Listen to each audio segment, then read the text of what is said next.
Welcome to the Nordic Mindset Podcast. Vanessa, the very first client ever of the Nordic Mindset, and Ergjan, the very first international Mindset Mentor. It's very fitting that it should be you two who are the first to join our podcast. And we are so interested and so excited about all your progress. So, Ergjan, will you make a short introduction of yourself? Yes, of course. And thank you, Michael. I'm Ergjan, 33, soon 34 years old. Also been a client in the Danish version of the Nordic Mindset. Yeah. Almost 2 years ago now. Okay.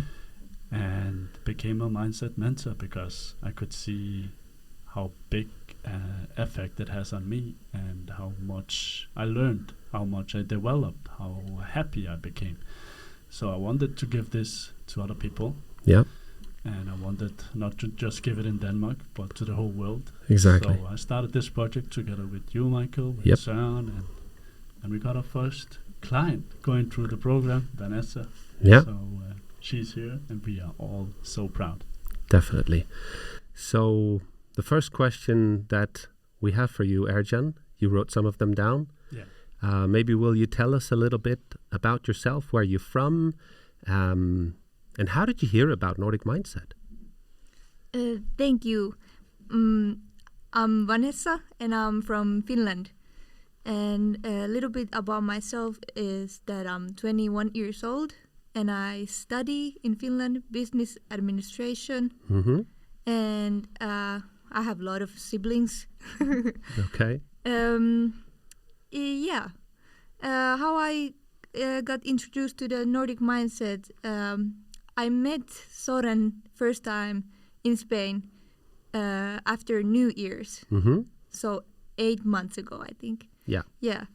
And I was invited to this conference where my friend's father was invited to. Yeah. And there I got to know more about the Nordic Mindset. And then I told to my friend's father that I have an ADHD. Mm-hmm. And he was surprised. Yeah. Yeah. Okay. Do you remember what he said when you told him that you had ADHD? Because I know his usual, what he usually says when someone tells him they have ADHD or depression or anxiety or too many worries or thoughts they can't control or anything like that. I know that Søren usually says, oh, yeah, no problem. We can fix that. Yeah. That's just, he knows that it works. So do you remember what he told you? I remember that my friend's father eyes became big. Yeah. And first thing what he asked was, do you use medicines?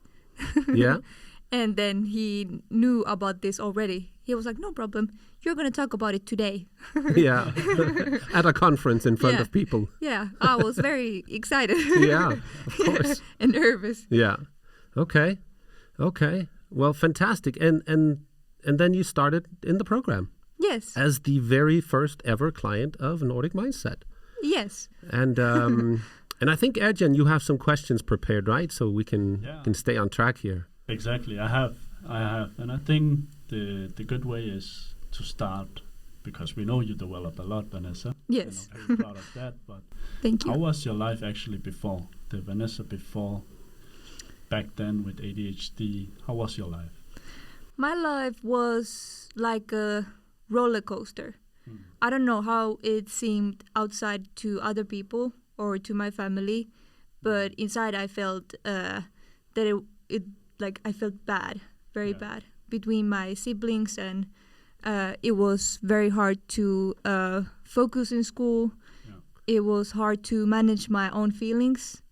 That was probably the biggest problem what I had, and I was very impulsive as a kid, as my decisions, and I was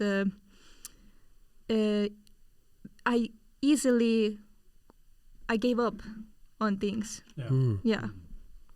So you couldn't stay focused No. for a lot of time. No. No. Yeah. I remember that. And I remember that you were very open and honest about it with your ADHD, and you really wanted to battle this. I mean, I always seen you as a very dedicated person but it was obvious to me that you didn't know how. You felt hopeless. Yes. Yeah. And then we started, and just before we tell all of the story, but how are you now? How are you feeling? I'm feeling amazing. Yeah. I feel very great. I feel more aware, and I feel like my brain fog is gone. And that is because of a lot of things I got off on my addiction. Yeah. I had a nicotine addiction, and that gave me a lot of brain fog and very bad dopamine or fake dopamine. So what kind of addiction was it? Nicotine addiction. The nicotine addiction. Yeah. Was it the snooze? Yes, snooze. Yeah. Oh, those pouches. Yes. Okay. Yeah, that was it was a big problem for me for over 2 years. Yeah. Okay. Yeah. Must also have been expensive for a young girl like you. Very yes, very much so. And obviously my mom wasn't happy about it at all. No, she was very mad about it. Yeah. And you also, I remember in the beginning where we had our conversations, and I think this was only 3 weeks in the program, Michael. Mm-hmm. And we had this tool, convictions. Yeah. You can have positive convictions, you can have bad convictions. Yeah.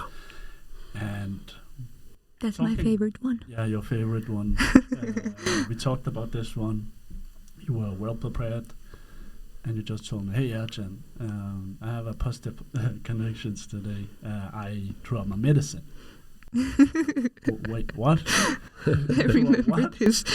Yeah, my medicine. And I was like, okay, that's very good, but are you sure it's a good idea? And is it not too early? Have you talked to your doctor? Does your family know? You were like, that sounds like bad convictions.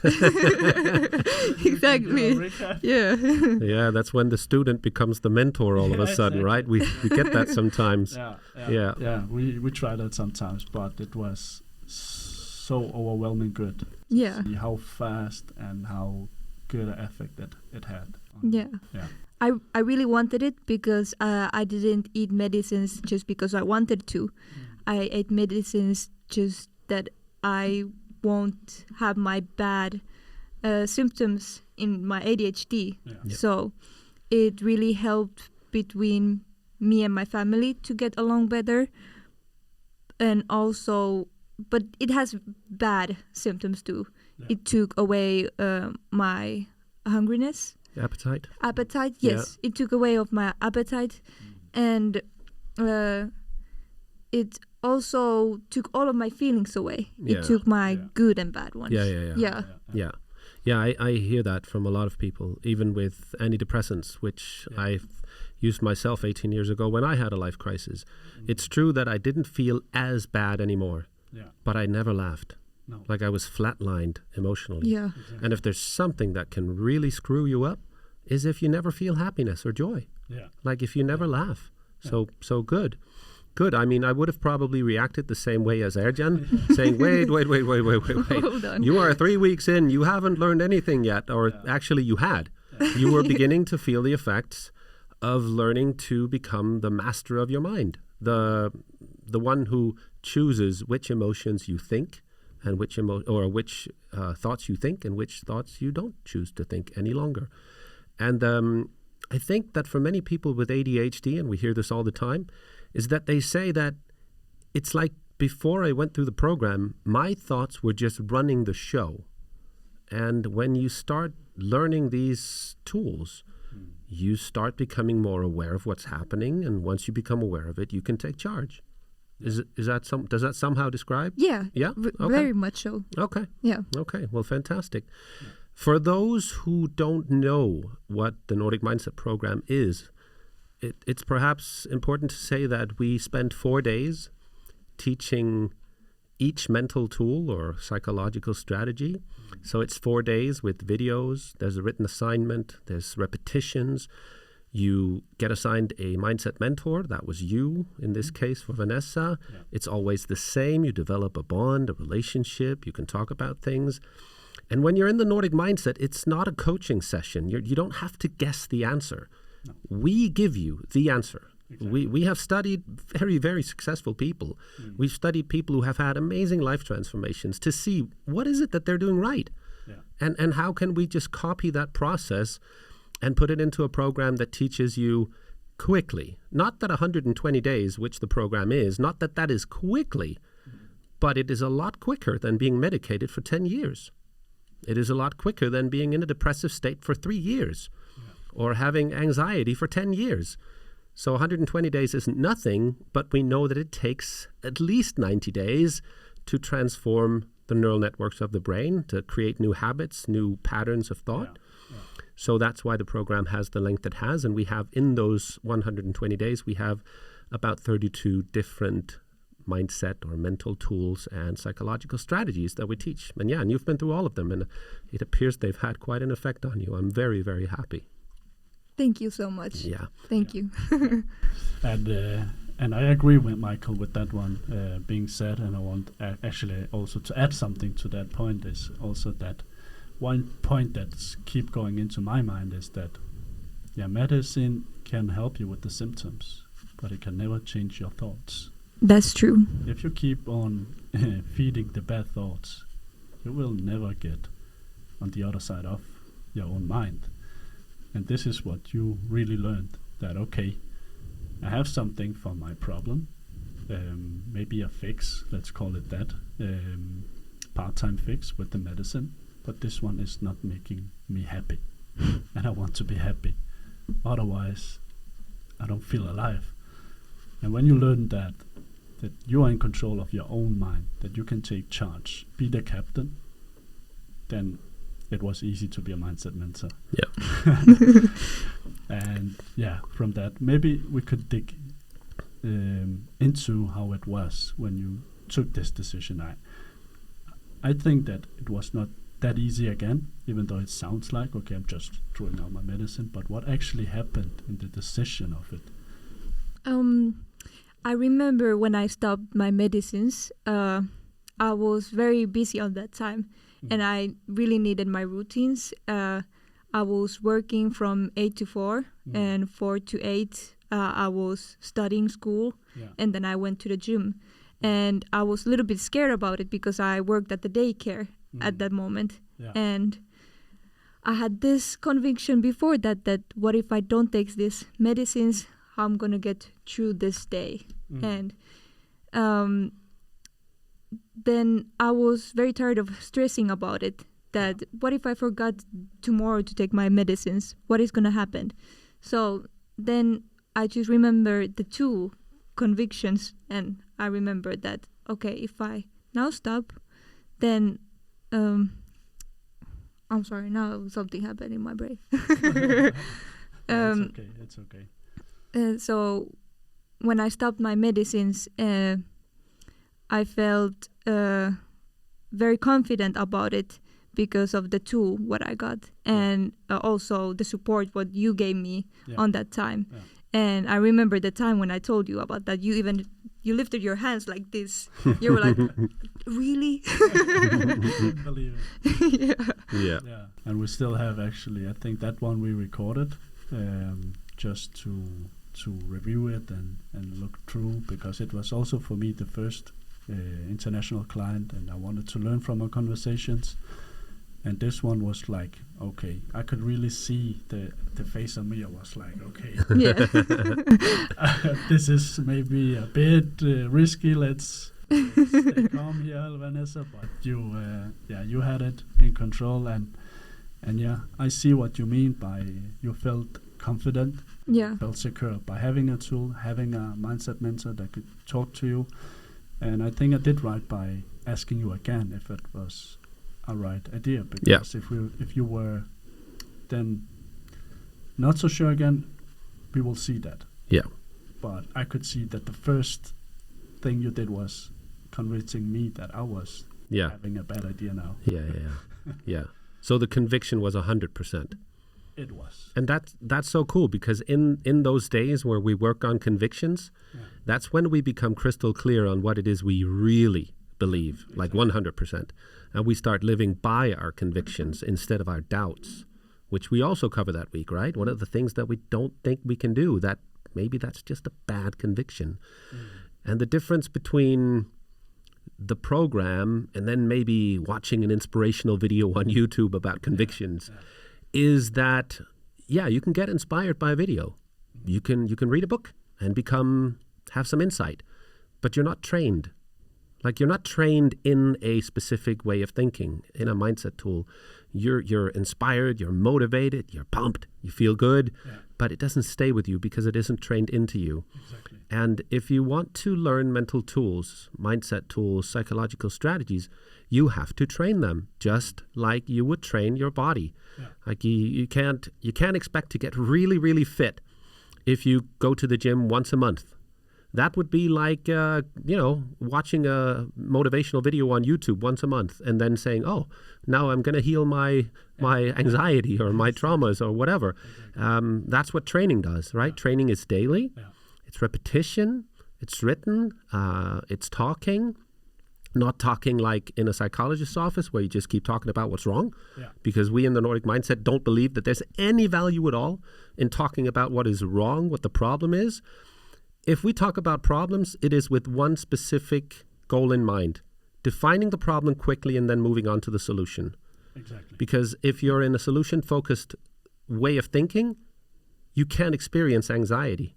You can't experience depression. Those two ways of thinking cancel each other out. Either you're in the emotions, like depression or anxiety or stress, or you're in the solutions, which is a completely different way of thinking. And we all know that. We all know that sometimes we can have a worry about something and we can sit and stress out and be worried about something. And all of a sudden the doorbell rings, you go check the door and you completely forgot what you worried about. Exactly. That's what happens when something interrupts those thoughts. And that's what you learn in the program. And it's so cool that you became the mentor for your mentor about your conviction because you were crystal clear that it was time. It's so cool. And just to say, we're not doctors, we're not psychiatrists, we're not psychologists, we're mentors. We don't recommend that people just skip their medicine. That's between them and their doctor. Exactly. In this case, it was between you and you because you decided, which is an inspirational story. But for anyone out there, that's not on our recommendation. That was you yourself. Yeah, but it was cool that you found the strength to do it. Yes. It's very inspirational. It's very cool. I remember, I think I told some of my family members about it. Yeah. And then they were like, first confused, like, you haven't changed. Like, you're doing good. Yeah. What happened to you? Yeah. And then some of my family members told me that you should be careful when you stop medicine like that. But that's true, by the way. Yeah, that is true. Yeah. That is true. When you add synthetic chemicals to your brain, you should be careful. Actually, you should be careful doing it. Yeah. But then when you quit, you should also be careful. Yeah. They recommend to ease off it. To ease off on a slow pace, right? Yeah. But what the tool does is, conventions. You can watch inspiring video. Yeah. But then it fades away. Yeah. But we train your brain. It's a muscle, and we force you to take the pen and print the exercise out. And see yourself by writing down what bad convictions do I have in my life. And when you have them on paper, you see, okay, is this true? If yes, what do I do about it? If this is not true, why do I then bullshit myself? Yes. This is what you actually did. You saw that, okay, I have this medicine and I cannot get out of it. I will live with this medicine all my life. That was a conviction that you had. But then you look at it from a problem solution perspective. How can I convince myself to not be addicted to this, to have it as a part of my life? Yeah. And when you started on working on it, it went very fast. Yeah. I want to say that when I stopped my medicines, I couldn't have done it alone at all. No. Like, if I wouldn't have a mental tutor, I wouldn't done it alone at all. But I know that I have my support, so that's why. Yeah. It's good to hear. Yeah. and that, by the way, is why having a mindset mentor is part of the program. Yeah. It's not like you're just studying alone by yourself, learning for 120 days. It's important that you talk to people about it. And we even recommend each and every single client, when they've learned a tool, go share it with someone. That's the best way to learn. That's when you give the information to someone else. Like, find someone that you can teach this to. It doesn't have to be perfect. Just share something that you've learned. Give someone else an insight. Exactly. Right? The best way to learn is when you tell about it to others, right? Yeah.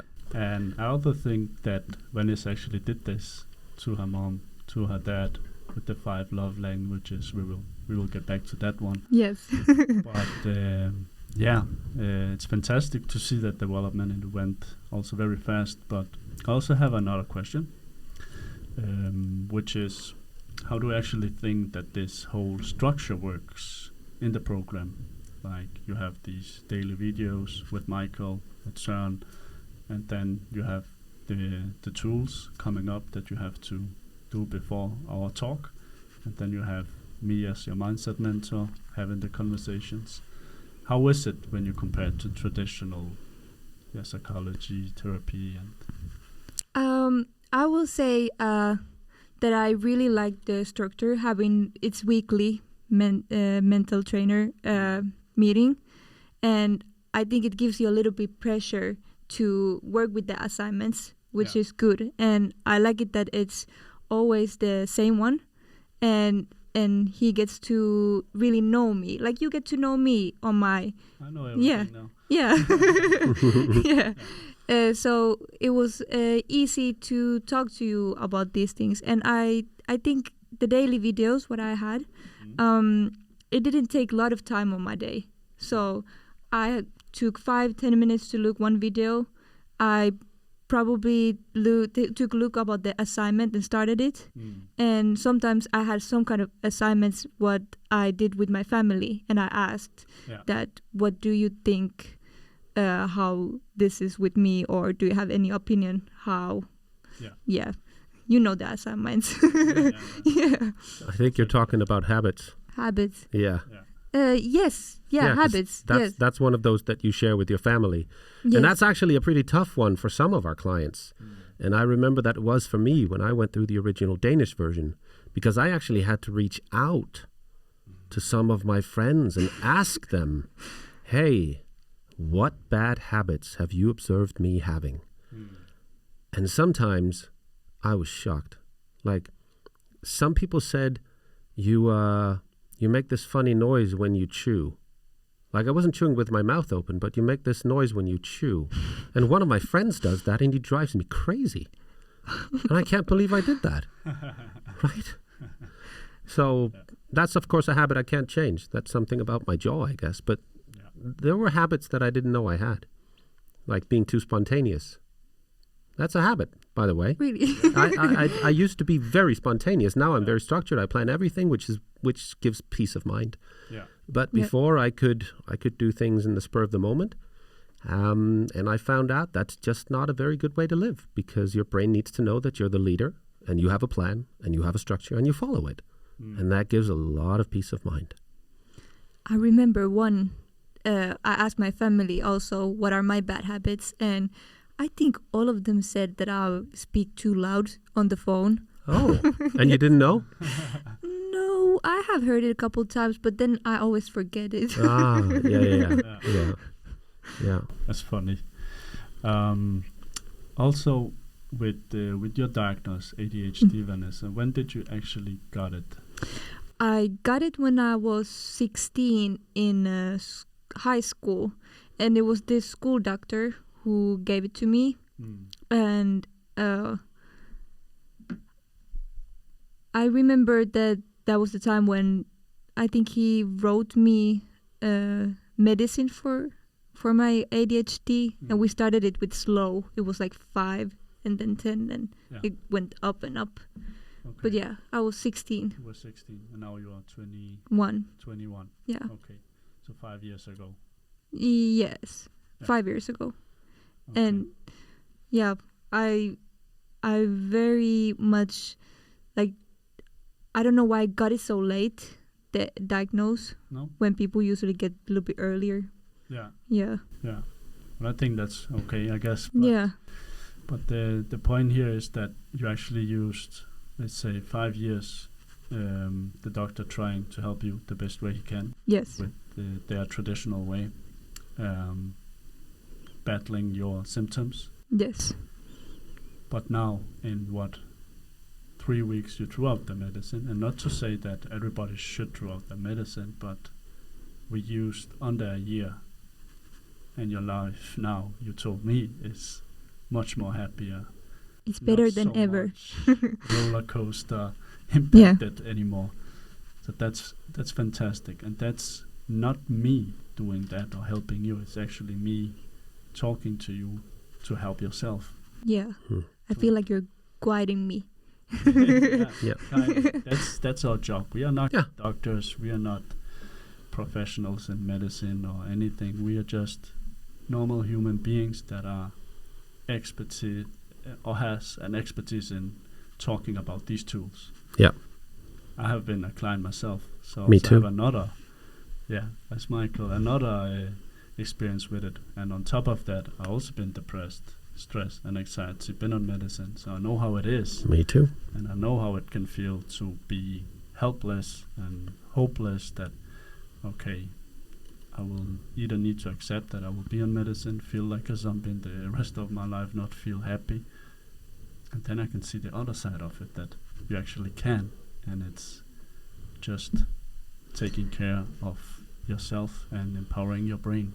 This is what I exactly like about the Nordic Mindset, that there is people who really knows about it and they have experienced it. Like you have experienced it and you have experienced it. So it's easy to talk to those people who knows how you can really feel. Then go to some psychologist and you try to talk to them and you go with the paper and medicine home. Yeah. Look, we don't want to like trash talk any doctors or psychologists. No. They do the very best they can with the methods that they have been taught. Yes. Like becoming a psychologist is probably one of the longest educations you can take. And it's very, very good. Becoming a doctor is also a very, very long education. And I know a lot of those people, they take those educations. They study for a long time, really, really hard, often with a lot of student debt. They do it because they have a real desire to help people. But a doctor has 2 tools in his toolbox, and that's either medicine or it's surgery. Like he can operate or surgically cut out your problem, or he can give you a pill, a medicine. And if it's a problem with your thoughts, with your thinking processing, with your habits of thought, there isn't a pill that fixes that. And you can't cut that out either. No. That requires training. And this 4th generation of psychology that our founder son has developed has proven now thousands of times in Denmark and now in Scandinavia and the rest of the world that people who worry, who overthink, who stress, who are anxious, who are depressed. We even had clients with PTSD and OCD and overeating, binge eating. All of those things are your thoughts messing you up. And once you learn to become the captain of your thoughts, the leader, there's a shift.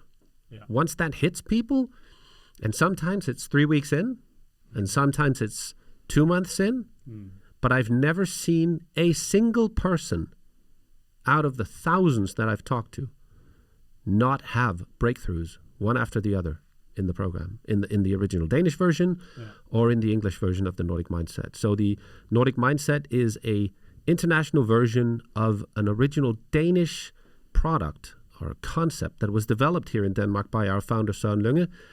I think many of these tools are actually the reason why Danes are the happiest people in the world, because there's so many people that follow him. There's so many people that have been through the program. There's so many people who have felt this firsthand or know people who have felt this firsthand. I take incoming calls from people who are looking for help, and I help them find the right mindset mentor. And I always finish saying the same thing. I congratulate them on the decision to get working on their mindset and to finding the right mindset mentor. And then I tell them, if you ever meet me when we are out in the country doing our public talks, if you ever meet me, I'm easy to recognize. I'm bald and I'm 54 and I'm tall. So if you ever recognize me and see me, please come and tell me your story.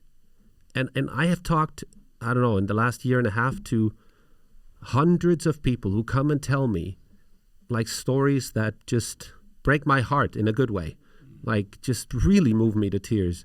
Because it's people just like you, Vanessa, who have had some kind of either trauma or like been very depressed. I remember this one girl, when I talked to her on the phone, she said, "But you don't understand, I don't leave my house anymore."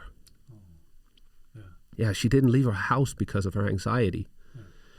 And then she wasn't even halfway through the program before she came and saw me at one of our talks. Wow. And she said, "I don't know what happened, but all of a sudden, I just felt like taking a walk." It's incredible, right? Yeah. So, yes. Yeah, you're not the only one that it works for. That's what I'm trying to say. Yeah, and I'm happy about that. Yeah, exactly. Yeah, exactly. But yeah, I also see this a lot of times, and yeah, you're of course my first international client, but I had some others in the Danish version, and we see these. I will not call them miracles, but because it's not a miracle. Transformations. It's a transformation. Yeah. It's the receipt you get. If you follow it, you will get your cake. Yeah. Yeah. and we see this, and it just gives you. I don't know what kind of there is no paycheck that can give you this feeling. No. I mean, when you see people go from 0 to 100 to feel that happy. Yeah. To be happy about their lives. Yeah. Not believing they could be anywhere close to it. Yeah. It's just the best feeling. You feel so proud. You feel so good. Yeah. And to be here today with you, Vanessa, and you have your mom also witnessing that, okay, my daughter is doing good. I know that she felt hopeless. She was up. I will see giving a bit up and accepting the circumstances, but now you are here together in Copenhagen, enjoying yourself, having a good time, and we can celebrate that you are on the other side. Yes, we are very happy. I think me and my mother, we wouldn't ever thought this day to come, that I'm here in Denmark with her, with my tutors, and it's just, it gets me a little bit tear up. Yeah. Yeah. Me too. Yeah. Now that you are here, are you here to see the big show tomorrow night? Yes. Fantastic. So it's in Danish, obviously, but I'm sure you like it anyway. And for those of you listening, tomorrow on October 21st is actually the day that our founder son is giving his biggest lecture of the year. It's in the iconic Circus building, and he will give his talk, and sometimes he'll take a break, and there will be acrobats and dancers and singers and ballet dancers, and it's just a blast. And we have I think 700-800 people coming, and it's just going to be an awesome night. I can't wait. Yeah, you have no idea what you're in for. I'm scared. Yeah, oh no, you don't have to be. Yeah, just be relaxed. And you will feel it. I mean, it's something I would recommend everyone to try. Yeah. Because it's a lot of clever words, a lot of things that you can use. Yes. But it's also a show. Yeah. A nice one. Yeah. But before we end up, I would actually love to hear, I know that convictions had a big impact as a tool, but what is actually your favorite tool? I have so many. Many. Yes. Every tool helped me in every different way. I think my favorite tool was the 5 languages, maybe, because that was something what really made me understood how my family members loves me or how they show me love. Yeah, and maybe that's something about convictions too, that I had these thoughts that maybe I'm not that important, or maybe I'm not good enough, or maybe they don't like me, or about my own family members. Yeah. So I remember having this talk with you about the 5 love languages, and then you told me about it, and also your videos. Yeah. There is 5 love languages, and people love in a different way, and the way you love others is not the way how they maybe needs the love. Yeah. So it really made me understand that I have to learn how to love someone, and I have to learn how to understand Yes. how I'm being loved by Exactly. my mother or father or Yeah. any of my family members. Yeah. Yeah, I remember actually Yes. our conversations there where you couldn't understand that. I think this was the most to do with your father, Yes. that he was showing his love in a different way. I could easily see how he showed it, but you needed to understand it. Yes. And since then, your relationship has developed, and I'm of course very happy for that. But it just gives you another perspective on how to show love and how to receive love. Yeah. And for me and myself, it helped a lot. And funny enough, also with my dad, Yes. Oh, okay. he was not the hugging one or the kissing one or anything, but he was just making sure that we had everything we needed. Yep. He was out there hustling, battling, doing his things. And yeah, if I go back and think, how was my childhood? Yeah, my daddy wasn't that much around, but we had fun. We had everything. We always were the first one having a PlayStation or the new movie. Every day something to eat. And my mom was the one who gave us, the hugs, kisses, but he gave us high fives. And yeah, so that's something we have to remember, that you can show love in different ways. Yes. Yeah, maybe just quickly for the listeners, the 5 love languages is of course not a Danish invention. It isn't invented by our founder, but we train it. Like we really have exercises about it so that people know in depth what it is they need to feel loved. And for some people, it's physical touch, like a hug or a kiss, if it's from your partner. Some people need time, just quality time. Some people need or show their love, but doing favors, helping out. Some people do it through Words of affirmation. yeah, words of affirmation. Exactly. That's actually one of mine. Touch and affirmations. Those are my primary ones. Then you have time. Yeah, quality time. Quality time. Quality time, words of affirmation, touch, favors. Favors, yes. I feel like I'm missing one. Was it affection or was No. I think you already said 5 there. We did? Yeah. Okay.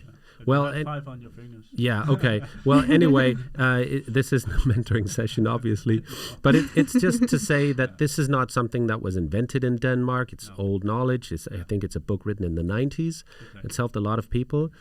But we help people to write down what their primary love language is, to talk to their friends and family about their primary love language and secondary love language, to be sure that when you show love, you show it in a way where the person you want to feel loved by you, really understands it. Exactly. I'll take an example from my home. I actually have a love language of my own, a way that I like to show love. I like to fix things around the house. I really like to make things easier for the people that I love. And that means that I'm always doing something. Yeah. I'm always fixing something or cleaning something or building something. And that actually is in direct conflict with one of the love languages of my wife-to-be, because her primary love language is time. So quality time, which is what you don't have a lot of when you like to fix stuff all the time and build stuff all the time. So sometimes when we finish dinner, there's like an urge in me to get the plates off the table, to wash them, to put them in the dishwasher, and then to fix something or do something or hang a new picture or something, anything like that. And that's actually the exact opposite of what she needs. And when I went through this exercise, I remember, oh my God, I have to actually sit there and just ask, hey, how's your day been? Yeah. But when I started doing that, she relaxed. Like it helped a lot. Yeah. And I understood that through that and through talking with her about it. So it's not enough to just know it. You have to write about it. You have to talk about it. You have to train it, which is what we do. Yeah, exactly. Yeah. Exactly. And now it comes up to my mind. I think we forgot about presents. Gifts. Gifts. I just right? thought about it. Yes. Exactly. Yeah. Because this was also the way my daddy showed us love. Yeah. He bought Yeah. us presents, gifts, Yeah. and make sure we were happy. But he would not go over to you and give you a hug suddenly. Nope. I think he will be feeling very weird, and I will think he was drunk or something. Yeah. Yeah. I think maybe we have the same dad. Because my dad was like that. He worked all the time. Yeah. To make sure we had everything we wanted. And funny enough, I think I might end up being the same because I'm also doing a lot of stuff all the time. Yeah. But yeah, that's how it is. It's a guy thing. It's a guy thing.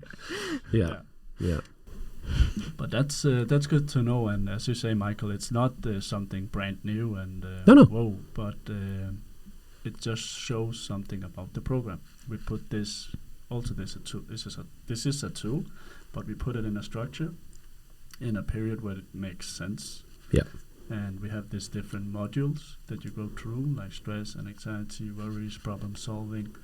So it's not just 100% evidence on how your brain works, but you also get to know that, but you also get to know things about yourself and others, people that are in the circle of trust or should not be Yes. there. Yeah. And also this one with give me your 3 best friends and I'm telling you who you are as a person. Yeah. How much our environment influences the way you behave, the way you think. So it's also very much to do with personal development. Yeah. And when you first start on that, it's a never-ending journey. Yeah, it really Yes. is. Really is. Yeah. So thank you so much for coming back to Denmark and seeing us. Thank We're you so so much. happy to have you here. In closing, I will say we couldn't have wished for a better first student because you're very diligent. You followed the program. You had your talks. You did your homework, which is fantastic. And we saw it working. And week after week, I heard from Ergjan that you're doing better and better. It's absolutely amazing. For those out there, no, you do not have to have ADHD to join the Nordic Mindset. You don't have to have depression or anxiety or worries or anything like that. You can join the Nordic Mindset if you want to learn more about yourself, about the way you react, about the way your thoughts govern your life until you learn to become the leader, and then it's you who's in charge. And if it's you who's in charge of your thoughts, then something magical happens. Then you also start to have emotional control because your thoughts very much decide how you feel. Because if you think of something absolutely horrible, that's how you feel. And if you think of something absolutely magnificent and amazing, that's how you feel. And when you start to learn to control your thoughts, your emotions follow. And that's why people say, I'm happier because I now can control my thoughts. Yeah, well, of course you are. Yeah. That's the whole idea behind Nordic Mindset. It's to make you happier by teaching you how to become the captain, how to become the leader of your thoughts. Yeah. And you are exactly that. I So- have a captain hat. Yes, you do. You should wear it every day. Yes, and I will. Okay, fantastic. So thank you so much, Vanessa, for joining the first ever Nordic Mindset Podcast. Thank you, Ergjan, for being an absolutely awesome mindset mentor, Thank you. guiding Vanessa through. And Thank you. thank you to everyone who's listened today. Yeah. Thank you, Vanessa. Thank you so much. I appreciate everything. Fantastic.